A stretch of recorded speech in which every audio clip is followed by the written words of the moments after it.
Have you ever pondered what it truly takes for a genuinely good person, someone kind, compassionate, and deeply ethical, to commit acts of cruelty or even turn into a monster?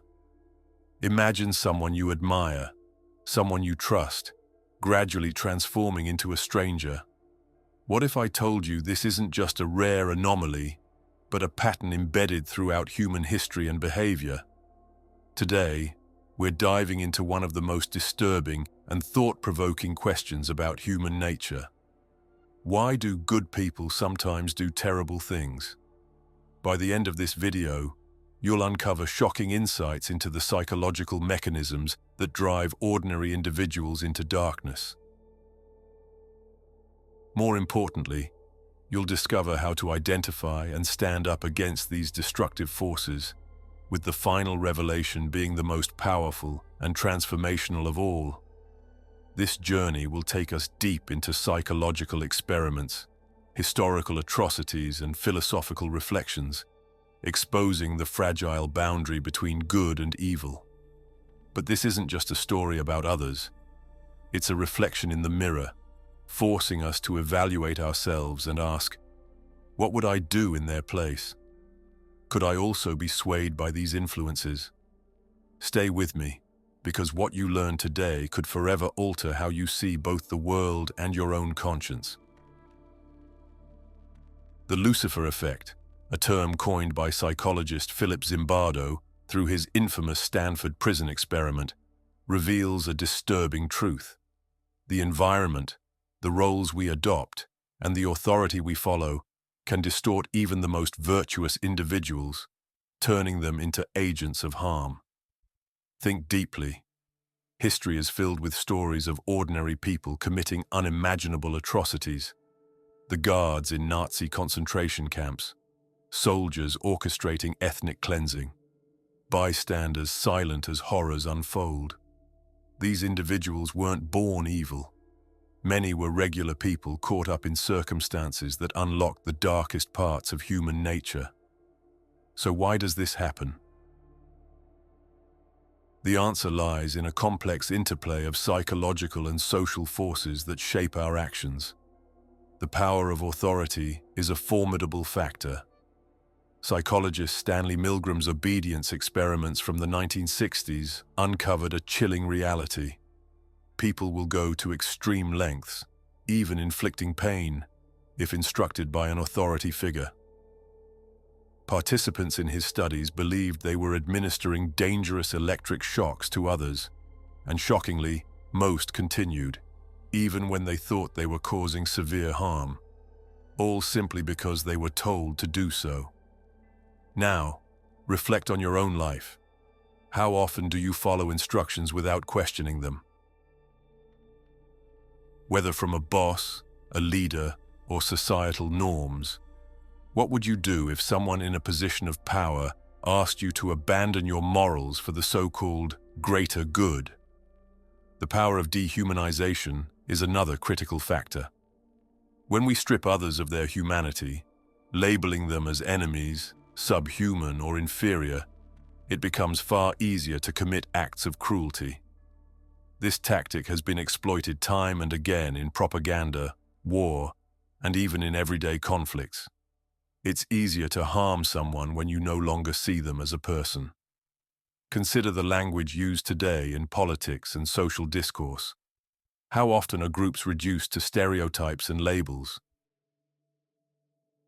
How does this diminish our empathy and deepen the divide between us and them? The influence of social roles and group behavior plays a significant part as well. Zimbardo's Stanford Prison Experiment vividly demonstrated this. The participants assigned as guards began exhibiting abusive behaviors, while prisoners endured extreme stress and submission within days. The shocking part?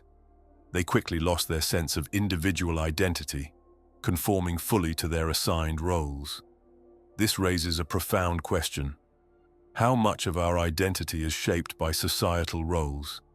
Are we truly free to act as individuals, or are we unconsciously playing parts dictated by the system? Recognizing these forces, authority, dehumanization, and group influence is essential. They aren't just theoretical. They operate in our everyday lives, influencing our thoughts, actions, and perceptions of others. We see them in workplaces, schools, social media, even within families.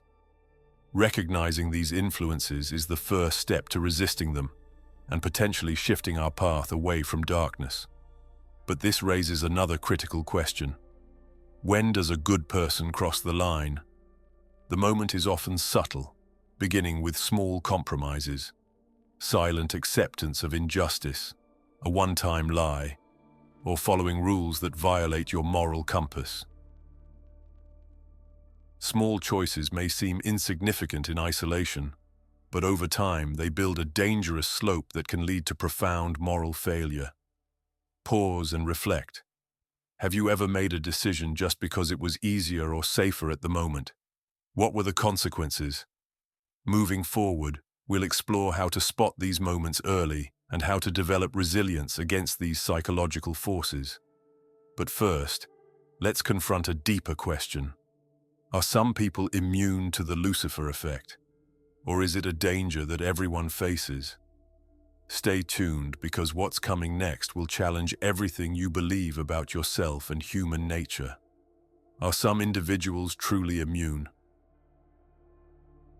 It's an unsettling truth. None of us are entirely unscathed. Psychologists have long debated whether personality traits help resist corruption. Traits like empathy, self-awareness, and moral courage can act as shields. But the harsh reality is that, under certain circumstances, anyone can fall prey to these dark influences. Think of it this way. Within each of us resides the potential for both great good and shocking harm. This duality is a recurring theme across literature, religion, and philosophy. Carl Jung described it as the shadow, the hidden, often repressed parts of ourselves that we hesitate to confront. Jung believed understanding and integrating this shadow is essential for authentic self-awareness. Have you ever felt a surge of anger or envy so intense that it startled you? Have you ever acted impulsively in moments of heat, only to regret it afterward? These are glimpses of the shadow's influence.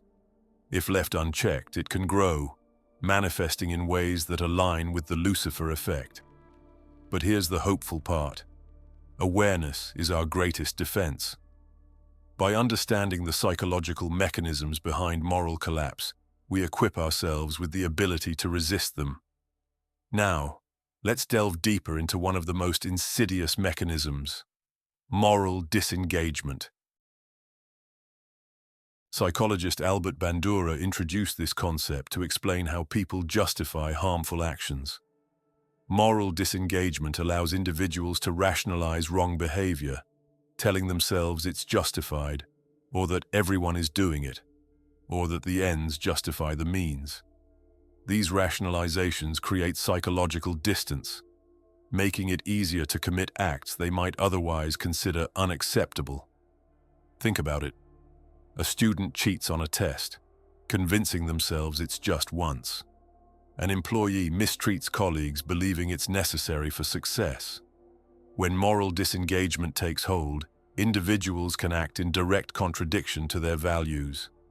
The solution: moral vigilance and empathy. Constantly question your actions and their motives, even when it's uncomfortable. Ask, am I justifying something I know is wrong? Am I truly seeing others as they are? Empathy acts as a shield against dehumanization.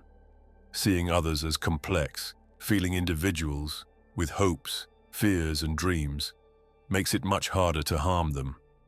That's why storytelling, art, and human connection are vital.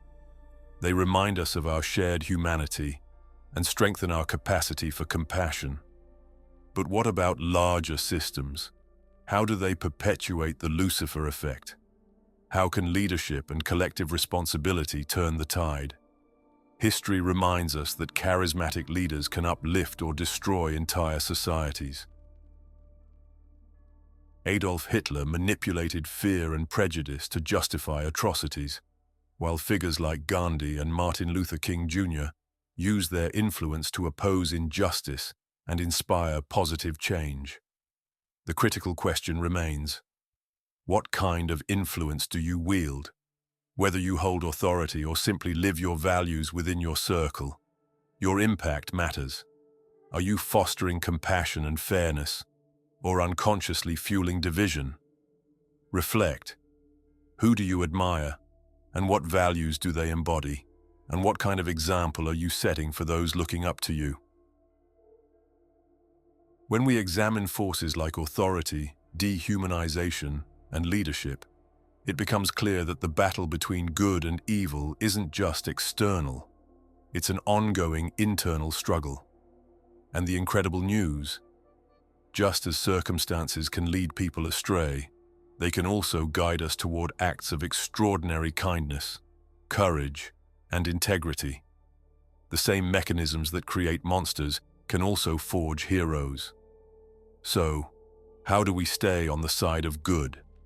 How do we cultivate resilience to withstand the pull of the Lucifer effect when it appears? The path forward begins with recognizing these forces and developing practical strategies to resist them. These methods aren't just theoretical. They've been tested by psychologists, spiritual guides, and those who have faced unimaginable challenges. Remember, the ultimate insight is the most transformative. Understanding that awareness alone isn't enough. We need actionable steps to counter the psychological forces that threaten our moral core. One of the most powerful is moral courage, the ability to stand firm for what's right, even when it's difficult.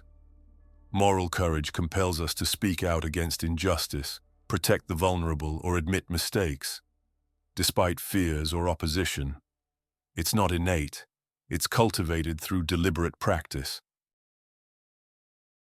Think of heroes like Rosa Parks, whose refusal to give up her seat sparked a civil rights revolution, or whistleblowers risking everything to expose corruption. These individuals weren't fearless. They chose to act anyway. How can you develop moral courage in your own life? First, identify your core values. What principles matter most to you? Honesty, compassion, justice. Think back to moments when you faced moral dilemmas. Did you act in alignment or compromise? Second, mental rehearsal can be a practical tool. Visualize yourself in challenging situations, witnessing injustice or facing unethical demands, and rehearse how you'd respond. Strengthening your mental resilience prepares you for real-life moments. Third, build a support network. Surround yourself with people who share your values. They provide accountability, encouragement, and strength when pressures mount. Recognize the environment you're in and become attuned to subtle cues, group norms, unspoken rules that influence behavior. Ask yourself, is this accepted because it's right, or simply because everyone else is doing it? Small acts of resistance matter. Speaking up against unethical practices or challenging harmful stereotypes can inspire others to follow suit. Even tiny acts of kindness and understanding in daily life can challenge dehumanization and promote compassion. Your choices, no matter how small, shape the world around you. The critical question is, will you passively accept moral failure or actively work to be a force for good? Self-awareness and self-reflection are vital. Echoing Socrates, the unexamined life is not worth living. Regularly question your motivations. Did I act with respect? Was I compassionate? Did I stay silent when I should have spoken? These reflections build moral clarity and integrity. Now, here's an even deeper truth. Can the Lucifer effect ever be fully neutralized? It's a complex question, dependent on individual and societal factors. But one key is fostering what psychologist Philip Zimbardo calls the heroic imagination, the belief that heroism isn't just for a few extraordinary individuals, but something accessible to all of us. Cultivating this mindset begins with small acts, standing up for someone being treated unfairly, volunteering, choosing kindness. Study heroes from history or today, those who faced adversity and yet persisted with courage and compassion. Their stories remind us that heroism is within all of our reach. And finally, what is the most powerful insight of all? What truth could truly change how we see ourselves and our world? It's this: understanding the profound interconnectedness of humanity. As Alexander Sutherland once said, the battle between good and evil runs through every human heart. This insight is both humbling and empowering.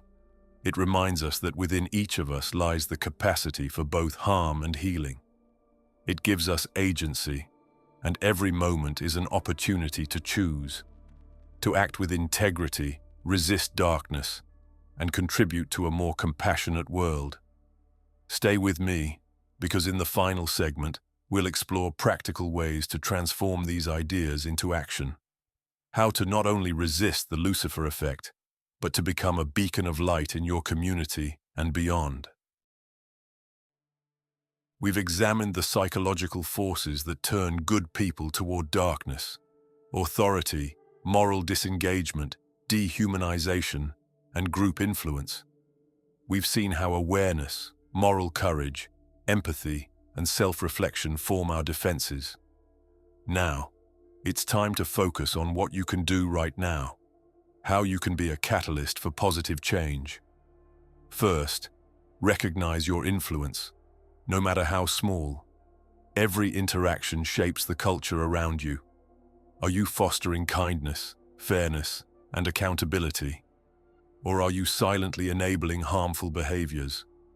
Consider the story of Oskar Schindler, the German industrialist who, during World War II, used his resources to save over 1,000 Jewish lives. His story proves that even in darkness, one person's actions can forge a new path.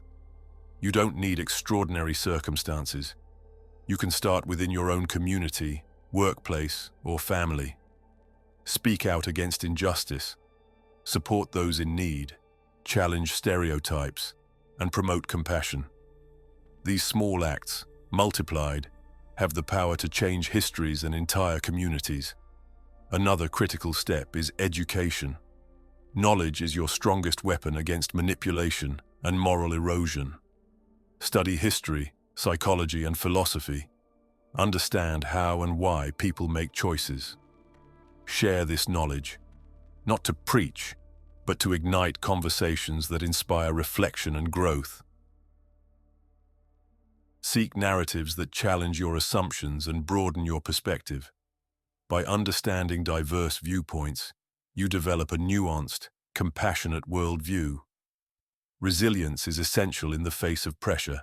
Standing up for what's right often comes with risks: social rejection, professional consequences, personal hardship. Building resilience means strengthening your mental and emotional durability. Practice mindfulness, journaling, or seek guidance from mentors and trusted friends. Surround yourself with those who uplift you. Resilience isn't built alone. Connect with others who share your values. But what about the inevitable setbacks? When we stumble and act against our principles, self-forgiveness becomes crucial. It's not about excusing harmful actions. It's about acknowledging mistakes, taking responsibility, and choosing to do better. Failure is part of being human, and growth often begins with humility. Reflect. Have you ever fallen short of your standards? How did you respond? Did you learn from it or let it define you? Forgiving yourself and others is a powerful tool to escape cycles of harm. It allows us to move forward with clarity and purpose. And as we close, remember the most profound truth: the interconnectedness of humanity. When we see that the line between good and evil runs through each of us, we approach others and ourselves with greater compassion. This understanding doesn't excuse wrongdoing. It urges us to act with empathy and a desire for healing. Every decision, small or large, creates ripples in the world. Will your actions sow discord and division, or will they foster unity and hope? Imagine a future where each of us takes responsibility for our choices, a world rooted in kindness, justice, and understanding. This isn't just a utopian dream. It's within our reach, one decision at a time. As we conclude, I challenge you to reflect. How will you apply what you've learned? How will you recognize and resist the forces that threaten your moral compass? And how will you become a force for good in a world desperately seeking light? These questions aren't easy, but they're worth every effort. Because remember, this battle between good and evil isn't fought on distant battlegrounds or in abstract debates. It's fought within each of us, every day. So the next time you face a moral choice, pause, remember, you hold the power to choose, to resist darkness, and to be a beacon of hope. Will you rise to the challenge? Thank you for listening.